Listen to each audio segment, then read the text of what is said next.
Hello, everyone, and welcome to the Blue Abroad YouTube channel. I'm Terry, your host, and today we've got a very special guest, none other than the effervescent Riley Staraj from Queensland. Hello, mate. Good. That's the first time I've ever been described as effervescent, but I'll give you credit for that one. 10 points. Love it. As I said, you are one of the many great Carlton people up in Queensland, and you're one of the spearheaders of the Carlton in Queensland Facebook group fraternity. Tell us a little bit about you, and obviously I want to know a little bit more about how you came to be a Carlton man, because this is the first time we've tried to do this. Yes, it is the first time. So I actually wasn't born in Queensland, born in WA. So my dad, he was a massive Carlton supporter and really brought that onto me. He grew up in, of course, probably our most successful era, saw the flags 79, 81, 82, 87, 95, grew up with the likes, Kenny Hunter and, Peter Bazzasto, Bruce Dool, and then into the 90s, Peter Dean, Stephen Kernahan, Bradley. You could just roll them off without even trying. So he really brought that onto me, and he really showed me what it was like to be a proud, true Carlton supporter. And I guess in some ways, some would say I've probably taken that to the next level. You just need to look at me when I watch football games.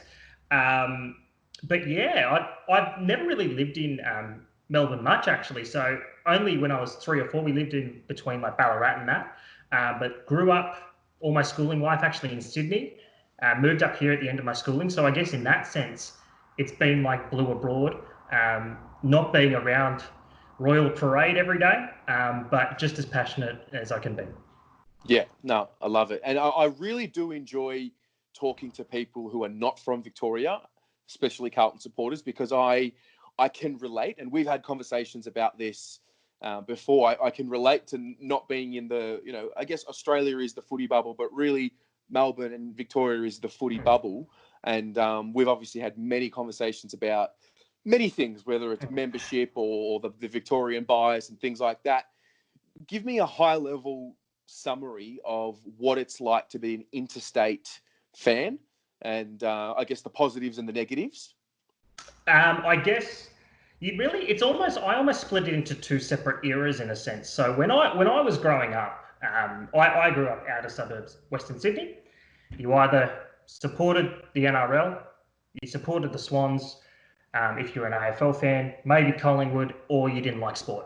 So in that sense, there was not really that community around us of Carlton supporters. I guess in a way that sort of built the fanaticism up into, because I wanted to, defend my team, and everyone would, talk badly about Carlton. Oh, they suck and they're shit and all that sort of thing. You're like, well, no, they might be, but they're my club and I love them more and more every day. It's really improved in the last 5 years, especially in the last 3 years since Kane Little's come on board, I think. The way that the club has reached out to the interstate members, I think, has really been a massive improvement. There are still aspects that can probably be better, but I think what they've done in the last 3 or 4 years has been quite outstanding, especially with the communication with the committees and, helping us to, raffle off items to raise money for the club, and getting people to our supporter groups events, and just, making us feel involved in that Carlton community. Not many people would probably know this. There is a huge Carlton supportership, especially on the Gold Coast. It's crawling with them. Really? Yeah, it is unbelievable. It is crawling with Carlton supporters. There are so many Melbourne expats that are Carlton fans. It's really good. I was going to say, where do they come from, and what is the backstory? But is it just as simple as Melburnians who moved up north? A lot of them are. There's a whole range of things. So I remember a previous episode, I think you spoke to a guy named Matt. He used to be a Broncos fan, converted. There's a whole lot of stories like that, and I think it's just being able to give the people the education on football. They do know that Carlton is one of the famous clubs. Obviously, last 20 years has been, a bit of a different story, but very hopeful we're on our way towards a new successful era, and we're doing everything we can as a supporter base, not just Victoria, but everywhere around the country, to do whatever we can to help out and get us there. Yeah, no, I love it. I must say, out of all the there's many Carlton supporter groups out there. I find the interstate fans to be just a delight. Like, honestly, you're just so grateful, very collaborative. There's never any, you're stepping on my territory kind of thing. I've always really enjoyed interacting with you guys. And I think there was a moment where I realized you and I just, we click. And it was, now I had seen this footage before, but I had forgotten about it. And I had to bring it up. But the photo of you, or the footage of you in the cheer squad, absolutely berating, I think it was an umpire. I need you to take me through it. You've obviously taken me through it, but I need you to take the audience through it. I'm a very calm person, except when it comes to football.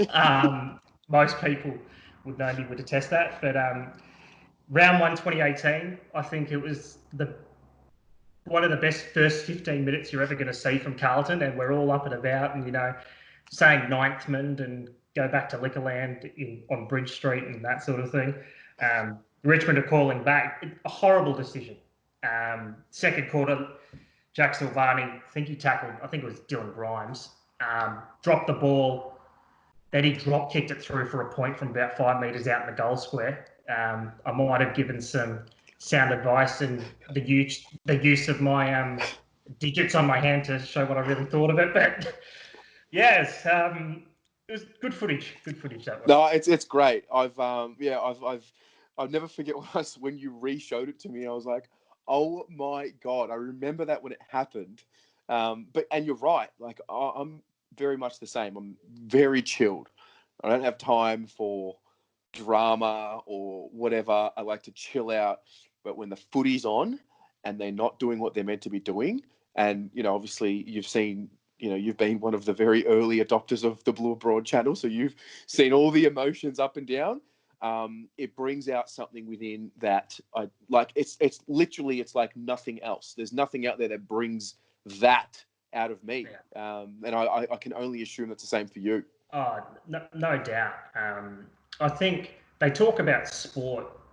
It's a really passionate thing, whether you're a football fan, you're a basketball fan, or anything like that. But I think the thing that makes Australian rules football special is that so many of international sports, and you would know this through your background, have become really corporatized with their fan base. And I think what this the last few months has really shown us is that this is the people's game. Australian rules football is the people's game. There's a certain passion and tribalism to it, which makes it unique.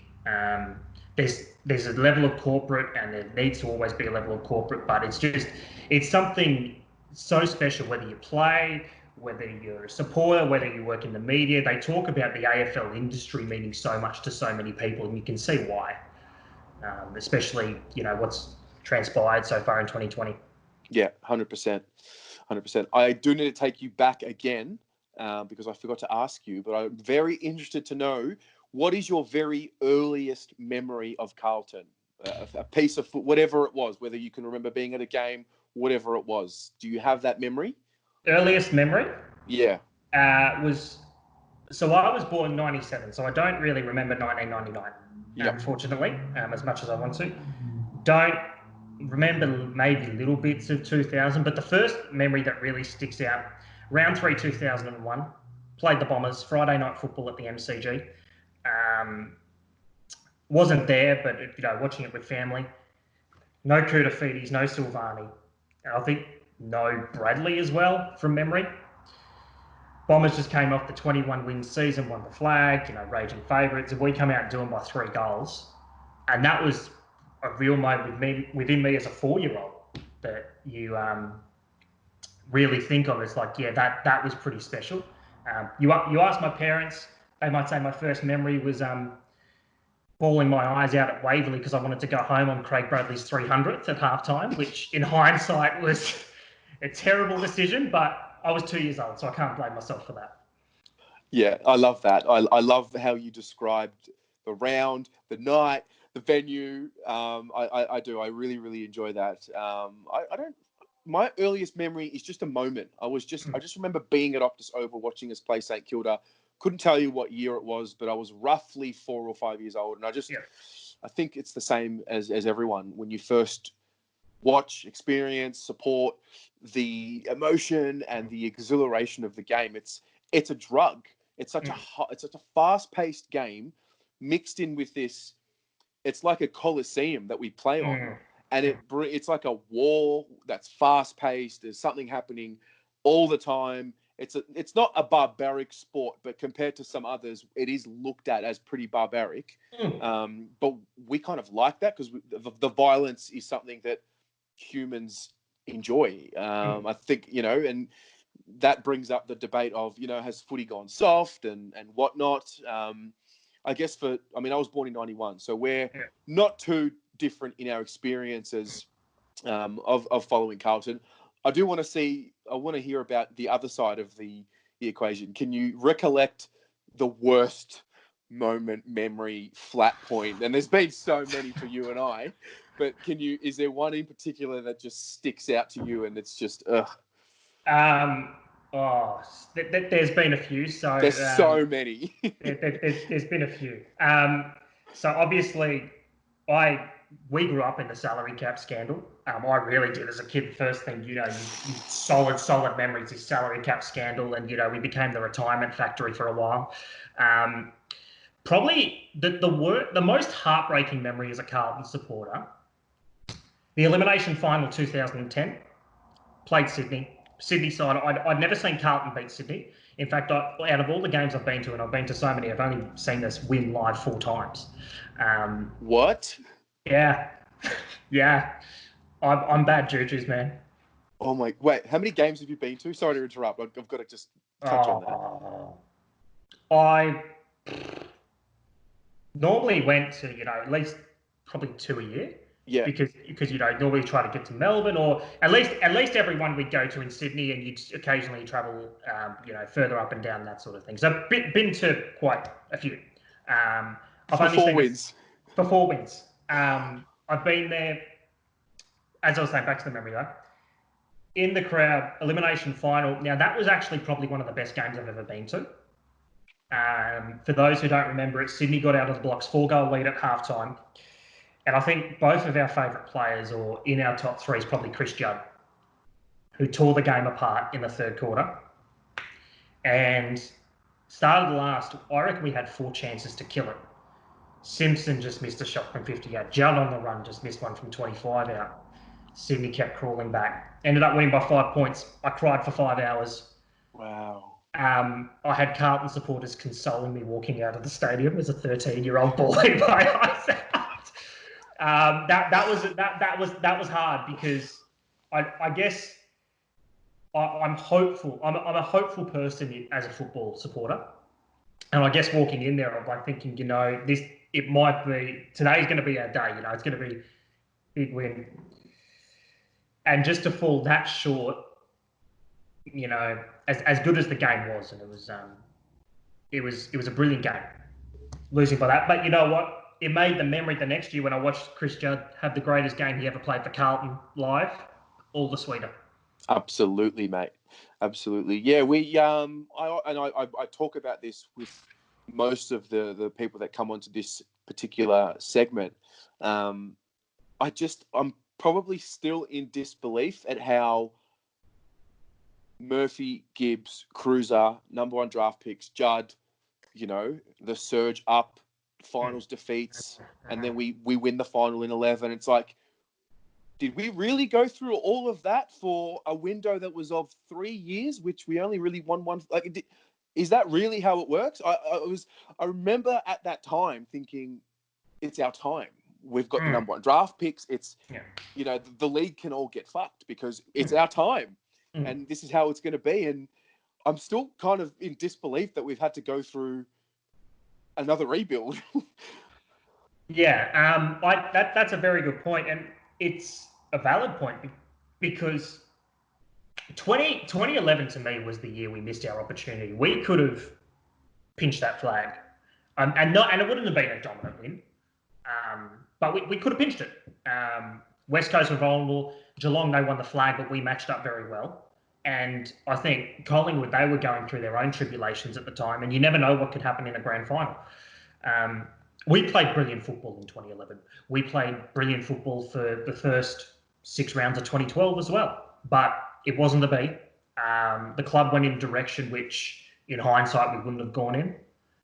It's been a long road back, and I said at the start of the year, and it was a little piece I sort of wrote, said this is the new decade. It could be the dawn of a new era, which I really hope it is, because the last 2 decades have been the worst in Carlton's history. And I don't think you can get worse than the last 2 decades for a club that was so powerful to, where we became.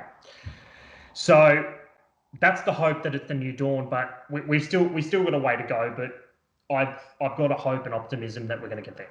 Yeah, I can't help but feel like, 2011 happened and that was our chance, and that era should have done better and whatnot. But the way that team is built right now, I can't help but feel like we're doing the right thing by building the spine, the forwards, the defenders. We've got the 2 or 3 key midfielders for the future now. I can't, it has to be the right path. I was gonna say, how do you feel about? Give me a bit of your synopsis on where we are at the moment. On field, off field, just as a whole package. Give me the Riley's rant in person. Off field, I think we solidified ourselves pretty well. It's, again, we could never have predicted COVID. We never would have predicted COVID, but we got the right structures in place. At least from afar, Carlton has seemed to me a lot less factional in the last couple of years, whereas we all know that Carlton, traditionally, it's been a powerful club, but it's been a very, very factional club, rightly or wrongly, and that was the way we did things. Kane Little is a brilliant CEO. He is outstanding. He has been able to turn the club around. I have faith in the football department. I have faith in David Teague, because I think David Teague's the first coach we've really had since probably David Parkin that's been able to adjust consistently in game. Now, the starts are a massive concern on field, but tactically being able to adjust in our game is huge. Some games it's more important than others. In ours, it's very important. And we've been able to show that consistently back end of last year. And, as disappointing as the Richmond performance was, which I think we all realised, we were able to adjust then as well. On field, it's interesting because what I remember when in my teenage years, we really built the midfield. We had sort of a lot of the smaller fleet. We were known as a very fast team, attacking team, but we weren't a big team. We didn't have those massive pillars in place. We had Fev, but we all know what happened there, and certain other pieces. But we've sort of gone the opposite. We built the spine. It's one of the better spines in the league. I think Harry McKay has the potential to be the best forward in the competition.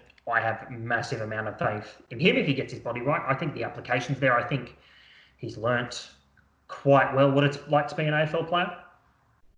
It's just being able to get those outside runners, and we need another inside mid.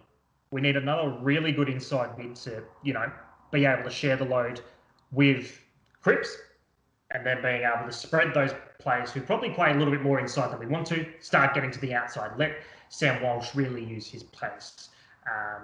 Allow SPS, even though he's playing at half back, if he runs through the middle, be able to use his pace. It gives options to so many players if we can just find that inside mid, and a ruckman. A ruckman's probably our number one need. Yeah. I think it's so interesting and really disappointing, and it's unlucky too. Our forwards, Charlie. I don't want to get into Charlie too much because it's just a situation that has ruined me. Harry, I actually enjoyed the fact that he had to really wait a little bit, and we can criticize Bolton for whatever we want to, but one thing he did really well was manage Harry and manage expectations on Harry, and really, once Harry did start playing, he stayed in the side, and got some consistency. Obviously, the kicking is, I don't think it's as big of an issue as what it has been made out to be, but it is an issue nevertheless. We just haven't got the 60 games into these forwards yet, and I think once that happens, we don't kick easy goals. We don't kick those just, Joe the Goose. Oh, mate. A Josh Jenkins special. Yeah, Like we just don't do that anymore. And once the forwards start coming into their own and peaking, and start taking those contested marks and kicking those goals from 50 consistently, that's when I feel the score is going to take care of itself. But I agree with you totally. I think the forwards need to grow up and get some experience. And I totally agree about the inside mid. I think we're playing guys on the inside who they're either working to become inside midfielders and we've got to wait, or they're just not inside midfielders. And that's okay. Like that is okay. So yeah, I totally agree with you. Yeah, I think there is a few holes to fill, but gladly, for the first time in a while, we've got a core now. I think our defence personnel-wise is largely set. Jacob Wiedering is a monster. Yep. Sam Doherty back, huge. We have faith in the types of Williamson. Jones has played a massive role. Now, how long he plays that for, we don't know. But the defence, I think, it's pretty good. It's good personnel.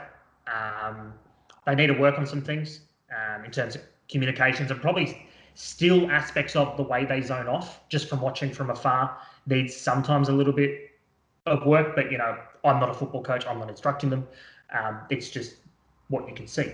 The mids, it's almost like, as good as the midfield was 2008 to 2012, there was a depth problem, I still think. Mm-hmm. The top line was incredibly good. Now, I'm not suggesting the top line we have now is as good, but it's a good core. But it goes like this, and then it dives. Yep. And that's where we need to still build that midfield depth, and that's the big thing. And obviously, small forward needs, but having Eddie back to educate helps, and I still haven't lost hope on Tom Parkley. Yeah, I don't think any of us have. Yeah, I think so. I'm personally, and I want to get your thoughts as well. 2015, the draft, I look back now and I'm content. I'm happy. Yep, we could have got Dunkley instead of Cunningham. Whatever. I don't subscribe to that because it's obviously in hindsight. I'm comfortable in the 2016 crop. I think Fish and Samo they're coming along and they're going to be fine. 17, I think the jury's still out, but it is still obviously pretty early. How have you seen sort of, and 18 obviously, how have you seen drafting? And again, this is a funny exercise because what we say today, it'd be funny to watch this video in 5 years and see how it correlates. But how have you seen the drafting, and were there particular draftees that you wanted that didn't happen? And just on a high level, what have you seen and what do you feel? Well, I think I mirror your thoughts largely. I think there's a lot of questions on 2017. The jury is still out there. We know the talent that those lads have. We know the talent that Paddy Dow and Lockie O'Brien has, and we just want them to perform. Unfortunately, Paddy he's stagnated in 2019, and there's questions there from fans and media alike. You don't want to lay into him too hard, but unfortunately, that's the reality of being a top 3 pick, and that's the pressure that comes with it. Steven Silvani's tenure will be largely looked on because of the Stocker trade in 2018. We all hope that Stock becomes that inside mid that we want him to be. We all have confidence in him, but the criticisms of Sauce were he didn't necessarily trade any massive targets in or get any massive free agents. Obviously, we got Martin, but that was an undrafted free agent. So the drafting was always considered a strength, but if Liam Stocker comes off, then you can say absolutely tick. And he did fix the cap situation, which was the worst in the AFL by far. Oh yeah. That will be his legacy, because the amount we were paying players at the end of 2015 was quite frankly eyebrow raising.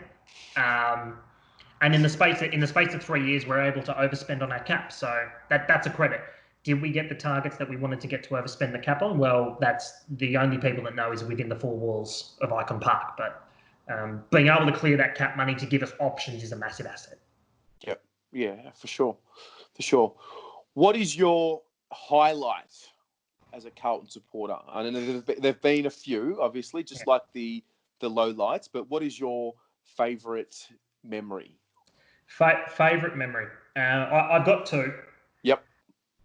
My best MCG memory. It's probably one of the probably best night of my childhood, actually. Round 3, 2003. It was the first game that we actually won after the salary cap scandal. Okay. Pouring rain, 50,000 at the MCG. They just demolished the old members stand around on that side. It was the night Ryan Houlihan kicked the chainsaw goal. The lights went out. Met Brett Ratner, and I was with my dad. And I remember we were sitting next to these 3 really mouthy Essendon supporters, and even I'm a 6-year-old, and I know this. And they were sitting there, they were talking shit all game, and it's just like. At the end, you're sort of thinking it. You don't do it, but you're sort of thinking it. And then the other, as a fan of the game, round 6, 2011. That was Chris Judd's greatest game at Carlton. 33 possessions, 14 clearances, 25 contested possessions. And the pissing down rain. It's pouring rain. It's the first time we won in Sydney since 1993. Which says a lot, really, both ways. But no, that was a really good night, and there's plenty of memories as well. You know, you sort of dwell on the bad, but even stuff as simple as meeting the Carlton community and being able to share in it together, share the love, the hatred, the pain, the anguish, the absolute overarching joy, because there's something pretty special about this fan base, and there's something that really stirs in the heart when you say you still have pride, even though we haven't been as successful. You still pride to say, I'm a Carlton supporter. I go for the best club in the world, and I bleed blue more and more every day. Yeah, 100%. No, I got goosebumps as you said that. Yeah, we are a very special club, and we are so happy to be a part of this Carlton family and to be Blues abroad. Talk to me, or actually before we go on, talk to the audience about the supporter group in Queensland and where we can find you and what's happening, and because you're on the committee, right? Yeah. So I'm on the committee. It's a really good community to be a part of. It's a combination, obviously, some people all over the country, but really Queensland feel. You can find us on Facebook. There's Instagram pages as well. I think there's a Twitter page. But we do a lot of things during the year. Ultimately, our goal as a committee is to help along, obviously, with the incredible work that you do and all the other channels do, is just try and get as much Carlton news up here. I think for me, really, my side of it on the committee is, be able to talk football, talk about it constructively, talk about it respectful manner, but just talk about Carlton, because, we're a community, but, we love football. And we want to talk about football. We want to learn about football. We just want to live and breathe it as committee members. And I think as fans of any sport do. And that's what we try to achieve. Their supporter groups all around the country are brilliant. So John and what he does in WA, Giselle, South Australia, Michael in Tasmania does a brilliant job. All the supporters groups that you might not have heard of. If you live in any of the interstate, get around them. They do a brilliant job, all of them. They just try to do their best to make you feel a little bit as much of the club as possible. Yeah.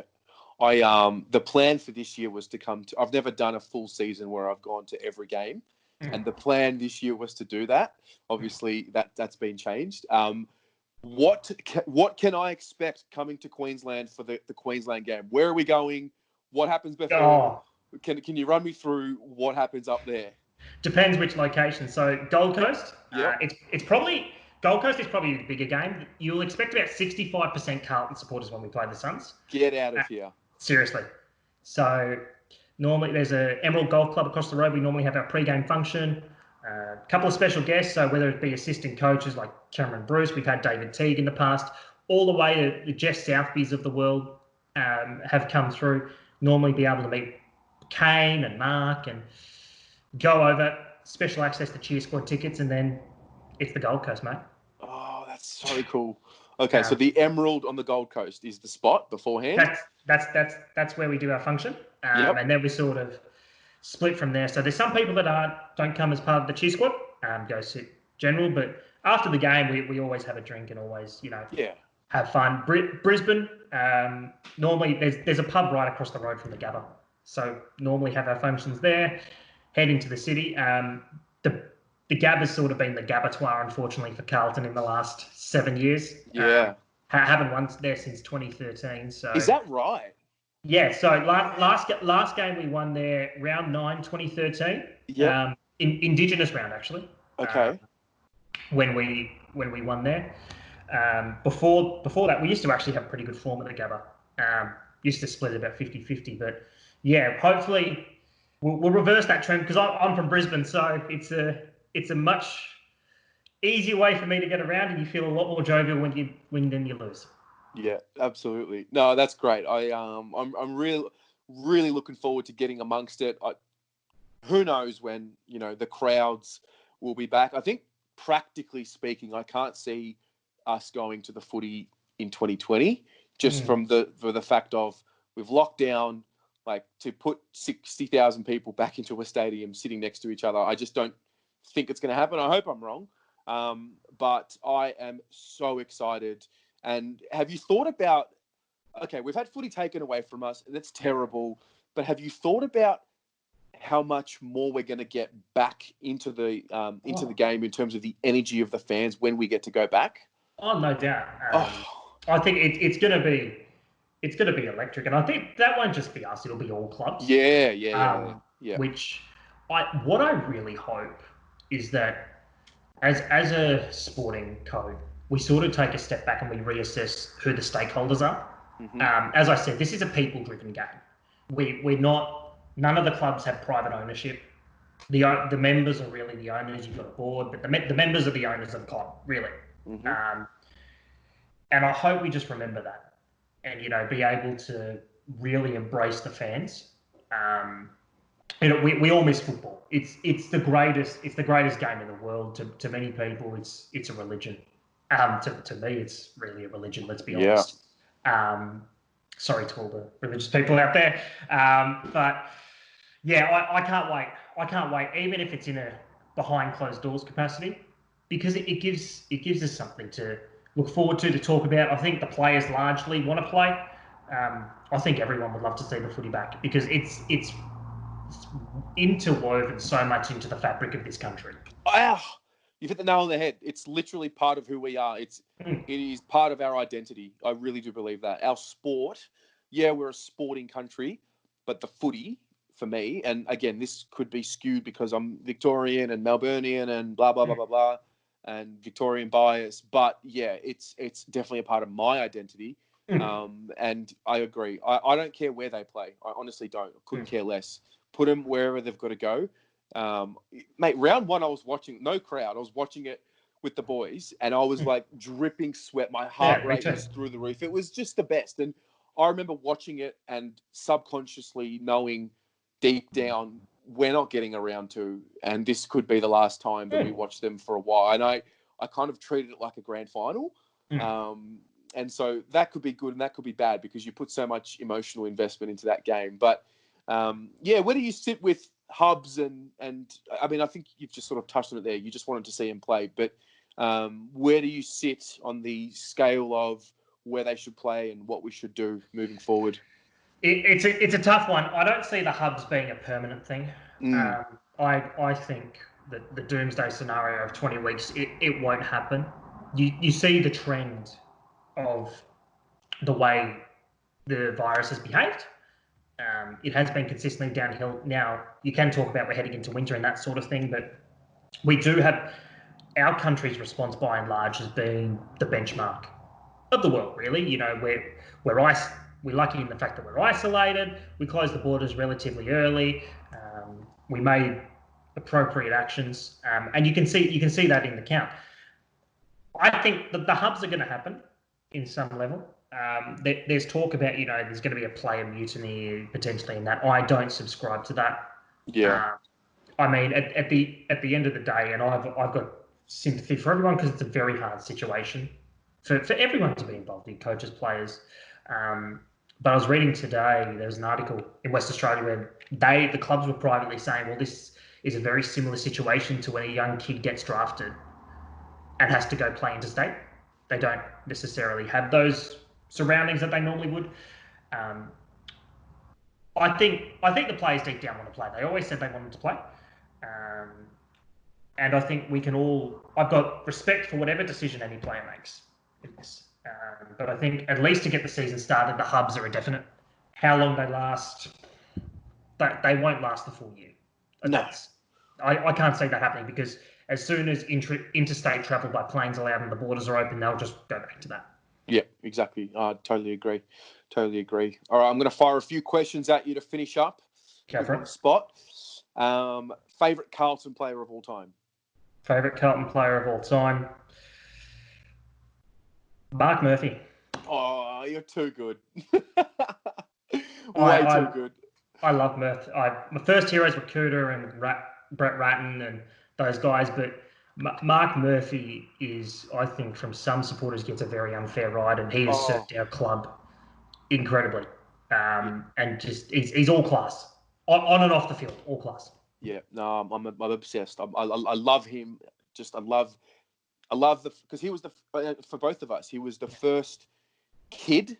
You know, it was like the rebirth of the new era, and he was the first one. It was like #1 draft pick, the young kid, and then he came into his own 2011, and it was like he fulfilled the potential. And yeah, I totally agree. He gets a bad rap. I don't know where the soft tag comes from. Like it's like everyone just forgot he went head on with Dangerfield, Hodge, broken cheekbones, broken collar. Like it's like we've just forgotten that he just put his body on the line for the club and doesn't play that crash and bash style because he knows it's not going to work for him. I don't know. I don't want to rant too much about it, but totally agree. Yeah. If you could pick one player from the league currently to bring to the club, who would it be? One player. If we're going need, Brodie Grundy. Yeah. If we are going need. If we are going desire, then I'd probably Nat Fife. I was hoping you'd say Coggy because Dan will be watching and it'll trigger him. I love Coggy, but I mean, if you had Cripps and Fife in the same team, that's forget it. Jordan Pippen. Yep. For all us Last Dance fans. Absolutely. And last one, out of the current, we've got a lot of youngsters. Mm-hmm. Which of the current youngsters, and I'm going to take Sam Walsh out of the equation, but which of the youngsters that no one really knows about yet, which is the one that we're going to look back on this video and say he's the one that's going to be the best out of them all? How young are we talking? We're talking, all right, let's say from the 2016 draft onwards, taking out Sam Walsh. Tom Williamson. Oof, love it. Okay. If he can get his body right, and unfortunately that's an if, because of the different things that have happened. His first year was outstanding. Yeah. And I still have big faith in Will Setterfield.